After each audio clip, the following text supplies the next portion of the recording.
தமிழர்கள் அதிகமாக வாழக்கூடிய பகுதியான மும்பையினுடைய தாராவியில் பாஜக படுதோல்வி அடைந்திருக்கிறது. அங்கு நடைபெற்றிருக்கக்கூடிய தேர்தலில் காங்கிரஸ் மாபெரும் வெற்றியை பதிவு செய்திருக்கிறது. தமிழர்கள் யார் என்பதை மீண்டும் ஒரு முறை ஆர்எஸ்எஸ்ஸிற்கும் மோடிக்கும் தங்களுடைய செயல்களின் மூலமாக பாடம் எடுத்து காட்டியிருக்கிறார்கள் நம்முடைய தமிழ்நாட்டு மக்கள். இதை நான் எதற்காக இந்த பதிவினுடைய முதல்ல சொல்கிறேன் அப்படின்னா, இன்றைக்கு காலையில் ஊடகங்கள் எல்லாம் பாருங்களேன், நீங்கள் 25 வருடங்களுக்கு பிறகு மும்பை மாநகராட்சி தேர்தலில், மகாராஷ்டிரா மாநகராட்சி தேர்தலில் 29இல் 25 இடங்களிலும் பாஜக கூட்டணி வெற்றி பெற்றிருக்கிறது என்று தலைப்புச் செய்திகளை போட்டு மோடிக்கு துதிபாடி கொண்டிருக்கிறார்கள். நான் இந்த ஊடகங்களை பார்த்து கேட்கிறேன், இந்தியாவில் நடைபெற்ற ஏராளமான உள்ளாட்சி தேர்தல் முடிவுகளில் ஏதாவது ஒன்றை நீங்கள் இதே மாதிரி தலைப்பு செய்தியாக போட்டிருக்கீங்களா? சமீபத்தில் தெலுங்கானாவில் உள்ளாட்சி தேர்தல் நடந்தது, பஞ்சாபில் நடந்தது. 2 இடத்துலையும் பாஜக டெபாசிட் இழந்தது. ஏன்னா அங்கே வாக்கு எந்திரங்களில் தேர்தல் நடத்தப்படவில்லை, வாக்குச்சீட்டினுடைய அடிப்படையில் நடந்திருக்கு. ஒரு பய எழுதினாரா?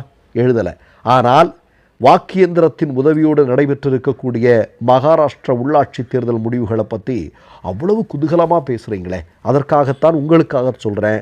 தமிழர்கள் அதிகமாக வாழக்கூடிய பகுதியான தாராவியில் மோடி தோற்கடிக்கப்பட்டிருக்கிறார். அங்கு ராகுல் காந்தியினுடைய கட்சியான காங்கிரஸ் கட்சி வெற்றி பெற்றிருக்கிறது.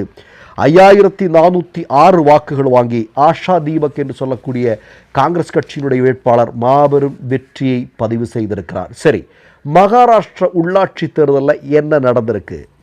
ரொம்ப முக்கியமாக பேசப்பட வேண்டிய விஷயம்.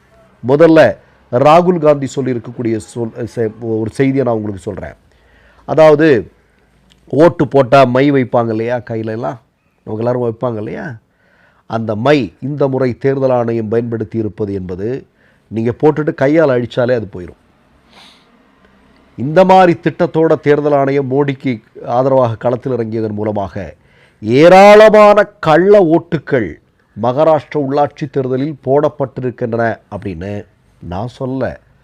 தொடர்ந்து மோடியினுடைய தேர்தல் ஆணையத்தினுடைய பித்தலாட்டங்களை அம்பலப்படுத்தி கொண்டிருக்கிறாரே வருங்கால இந்தியாவினுடைய பிரதமர் நம்முடைய ராகுல் காந்தி, அவர் சொல்லியிருக்கிறார். ஆனால் உடனடியாக தேவேந்திர பட்னாவிஸ் அதை மறுத்திருக்கிறார். ஆனால் இந்த இடத்துல இன்னொரு செய்தியை நான் சொல்கிறேன்.